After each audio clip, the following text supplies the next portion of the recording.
welcome to the Footy Family Podcast. I think we're on episode 5, a review of July 3rd, World Cup and any soccer news, and a preview of July 4th's games.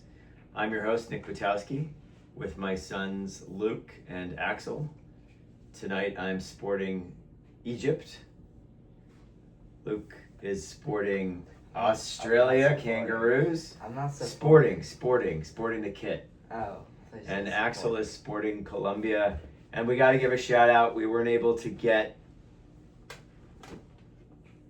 Cape Verde kits, but we did get some gear from them. So congrats for making it a great game. But anyway, we're going to review the Australia, Egypt, Argentina, Cape Verde, Colombia, Ghana games. And then we're going to review tomorrow's matches, Canada, Morocco, and Paraguay, France. First up, there wasn't any news today, was there, Luke? Any news of note in the footy world? Not big, no. No, I didn't think so. Axel? Except Jurgen Klopp with it. Oh, yeah, that's true. That is actually big news. Nagelsmann's stepped down as the Germany manager, and Jurgen Klopp looks to be in line to fix all of Germany's problems, where Paraguay, Germany really remains the only upset. Yeah. So we've moved from the round of 32 into the round of 16. Round of 32 had 9 African nations. Axel, how many African nations made it through? Two. Egypt and Morocco. Yeah, not the best dividend, if you will, on African soccer, but at least 2 made it through. And we only have one all-European clash in the round of 16. What's that, Luke? Portugal, Spain. So just to list the games off, again, we'll only review the 2 that are going to happen tomorrow, but the next round of 16 involves Canada versus Morocco, Paraguay versus France, Brazil versus Norway, Mexico via England and Mexico, Portugal versus Spain, USA versus Belgium, a repeat of 2002 when they faced each other, I think. I wasn't alive. All right, that's when Timmy Howard made the record 16 saves, if I'm not mistaken.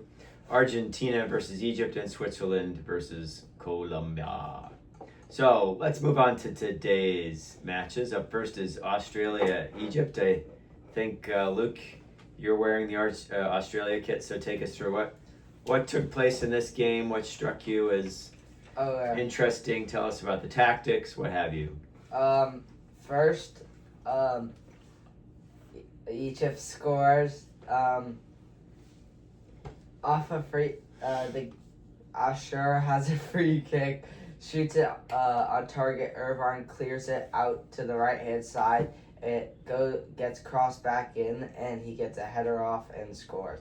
Then it goes to Australia scores an own goal, Egypt scores the ball gets crossed in, and it goes off Hani into Egypt's own net. And throughout the game, it was pretty balanced, but Egypt was the more dominant team, especially in extra time and in penalties. The big thing is that Australia had 2 or 3 defenders taking penalties, which was quite obscure. And they had actually 18-year-old taking a penalty, which led to their downfall, kind of. Yeah, so Egypt wins the penalties 4-2. Never even got to the 5th kicker, I think.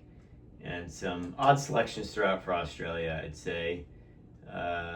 But certainly with regards to 2 center backs being your first penalty kickers and an 18-year-old taking your 4th penalty, which is, if you don't know, the listener, generally in the world of penalties, how are you supposed to take a penalty, Axel? And which of the first 5 people that you line up to take penalties, because in case anybody listening doesn't know, if you get to PKs, you assign 5 people, and it's the best out of 5, and then you go into sudden death. But tell us, what are you supposed to do, Axel, when you take a penalty kick, and what is supposed to be, who's supposed to be your best penalty kicker? The first, the second, the third, the fourth? Give us your lowdown.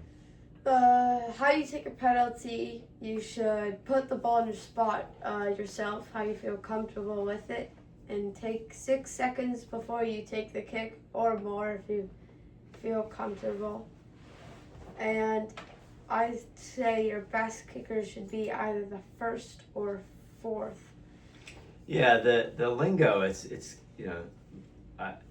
I guess an obscure fact, but one that we've all read about in this house, that you put the ball on the spot, you back up, you let the ref blow the whistle, you wait 6 seconds, taking deep breaths during that time, and then you have chosen your spot and you go with your spot. You don't even think about the keeper moving or whatever, right? If you can put it side netting, it's in. And yes, generally your best kickers are in the first and fourth slot, because the fourth is often where it's won, as it was in today's match in Egypt, winning on the fourth kick. So some odd selections for Aussies. I actually think, if you look at statistics here, that the Egyptians were by far the more dominant team. XG for the Australians was, I think, had it, sorry, it was 0.07 on target to 1.14. So Aussies, in every game we've watched them in, have been quite boring, and were boring today, and didn't have a lot of threat. So on move the Egyptians, which is great for them. They haven't really been this deep since 1934, and frankly back then only got so deep because there weren't that many teams. So congratulations to not only Egypt for winning their first World Cup knockout, but for making it yet another step into the World Cup round of 16. The next game today was Argentina, Cape Verde. An exciting yet ultimately heart-wrenching match. Axel, you're going to take us through this. What happened here? Well, this is a very exciting game for any fan around the world, and frankly, for Cape Verde's performance, I think they deserve an award or something. But the game ended 3-2. Went into extra time, so well over 90 minutes. The first goal, Argentina had possession at the back, and they hit a very long ball over the top.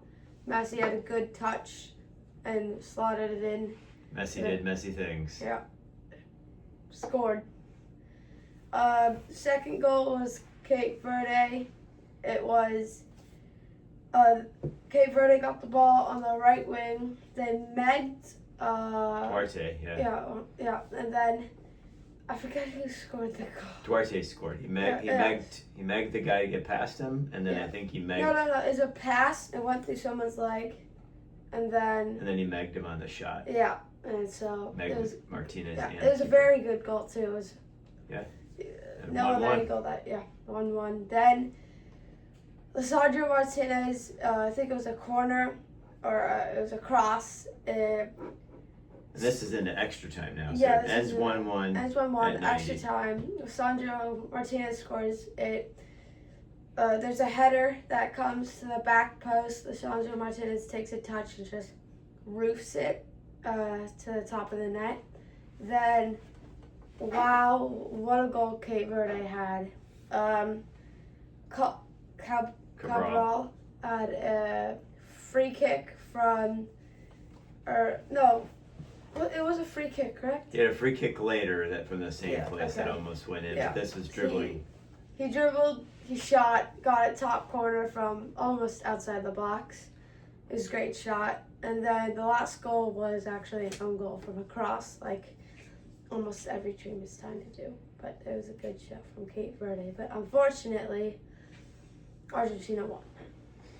Yeah, it's interesting because Cape Verde was always in it, but if you look at the statistics here, Argentina's expected goals at 2.26 to 0.47 for Cape Verde, even though they scored 2. They did have 16 shots, only 5 on target to Argentina's 10. And then if you look at expected goals on target, that's where it tells you a better rendition of the game, because Argentina was 2.4 and Cape Verde was 1.5. So it does hint at how close it was, but Argentina obviously edged them out. Almost saw the greatest upset in World Cup history here, or at least taking them to penalties, but alas, Argentina moves on, and I'm not sure whether we read into this that Argentina can overcome or they're simply not that good, since they haven't faced a big good team yet. But we won't get to see because now they face Egypt, and we'll talk about that game to come. But such is life. Luke, anything to add about your experience of Argentina, Cape Verde? I would just say that it's disappointing that such a brilliant performance ends in a loss, especially since obviously Argentina is the first ranked team and Cape Verde is the 67th. Yeah. So just I would say great performance by them, and Argentina lucked out with a win and now have Egypt, an easy path. presumably. We'll Yeah. talk more about that when it comes up. The last game of today was the 13th ranked Colombians against the 73rd Ghanaians. I'm not sure there's a lot to talk about in this match. Basically, it's a very boring game. Colombia scored sort of early, then nothing 14th happened. minute, and then not I much wouldn't say happened. it was boring. I mean, Colombia had shots. There were a lot of shots. Colombia had 20 shots, but like in the Portugal game, didn't put one through. And Ghana, I don't know what Ghana was doing. They weren't trying to score, they were just trying not to be scored more on. So, like the England game, it didn't end 0-0 here, but they were good at keeping Colombia from scoring more goals, but they actually had a 0. Their goalkeeper was good at Right, well, from scoring. yeah, but they were not good at shooting because you know what their expected goals on target was? 2. No. Oh, Ghana 3. 0. Oh, Ghana was 0. Colombia was 3. So That's 'cause they had no this goals. game Shots. should have been 3-0, but the Ghanaian keeper kept them in it. So probably, I would say the most lopsided result of the round of 32, honestly. So those are our games that happened today. Again, we have 2 African teams making it on. Obviously, the most teams that are from Europe. I think we have 4 South Americans: Brazil, Argentina, Paraguay, who am I missing? Colombia. And Colombia, of course. We have 3 from America: Mexico, or CONCACAF, America, Canada, and US, and then just the 2 African nations of Morocco and Egypt. So we look forward to that. Tomorrow there are 2 games only as we head into the round of 16. We'll preview them now. The first one up is Canada-Morocco. Axel, how do you see this going? I see Morocco winning. I know Canada's a hosting nation. I know it's also. Oh yes, Morocco 7th ranked, FIFA, and Canada is 30 ranked. Yep, 30th. I know Canada's a hosting nation. It's not in Canada, so it's still a flight to Houston. I see Morocco winning. They have a better squad, and Canada are just not as good as Morocco are. Yeah, which players on Morocco do you think will make the difference here? Who's your men? Hakimi, Mazwari, Brahim So the 2 Diaz. fullbacks. Yes, Brahim Diaz. I'm gonna pronounce his name wrong. I cannot. So Saibari, Yes, Mazwari. forward, Yeah. moving on to Bayern Munich this year, I think, right, Luke? Mhm. Yeah, so just so much quality on Morocco. I don't see how Canada stopped them. I think this game probably ends, 2-0? What do you think, Luke? I think that in the end Canada won't give up, especially because they're a home or a co-host nation. I do see it going the way of Morocco just because of overall talent and how they've been playing. Obviously, being Netherlands and having a hard group consisting of Brazil, Scotland, and Haiti. So yeah, I see Morocco winning 3-1 maybe. Yeah, not a lot more to say about that game. It's probably a foregone conclusion, unfortunately. So it's As is the next one, which is Paraguay versus France. The number 3 ranked France, which is unbelievable how they're playing it. They're probably number 1 in my book, versus the 41st Paraguayans.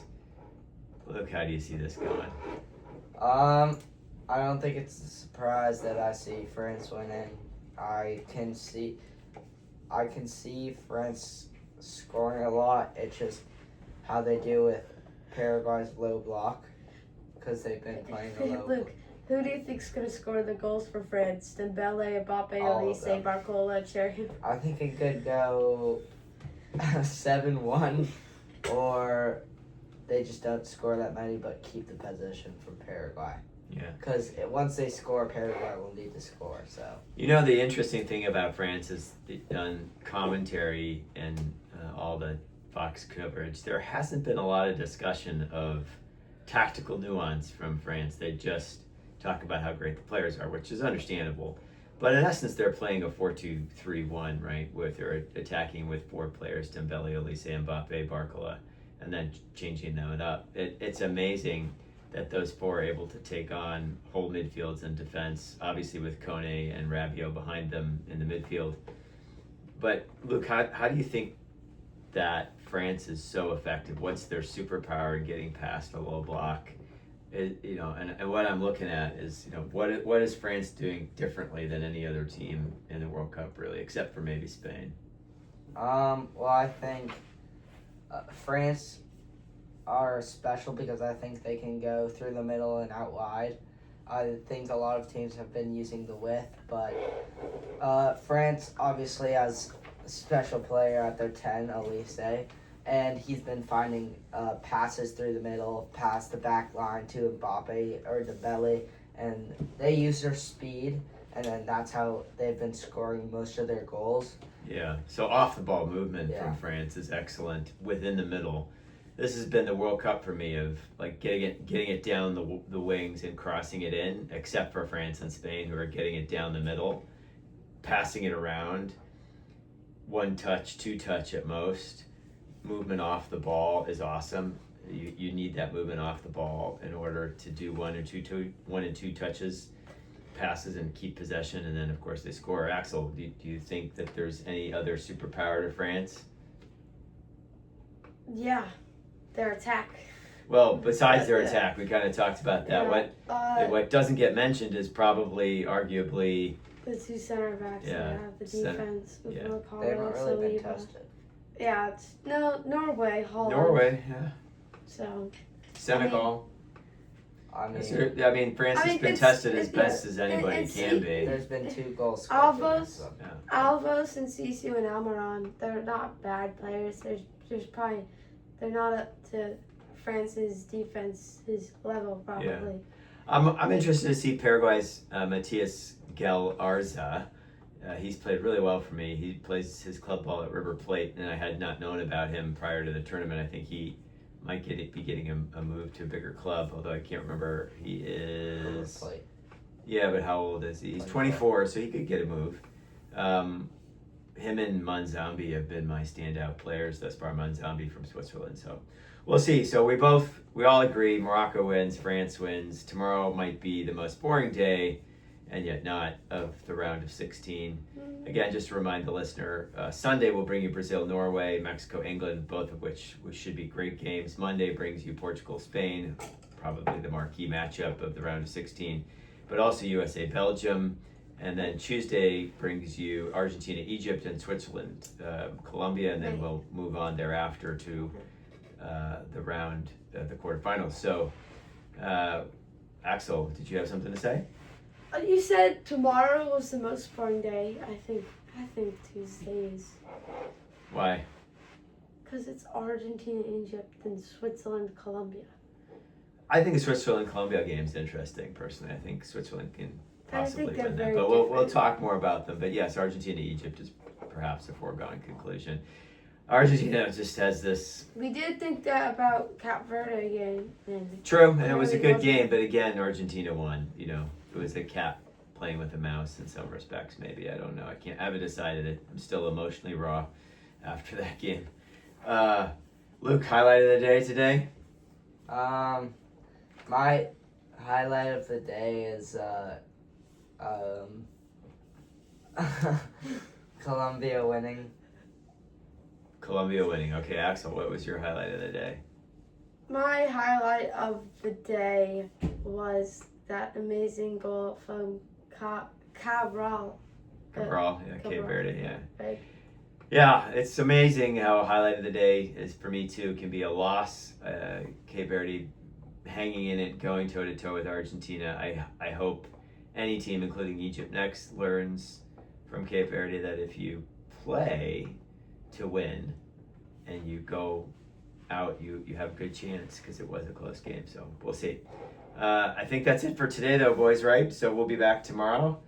Thank you for joining us, and remember, it's always called football. Hi.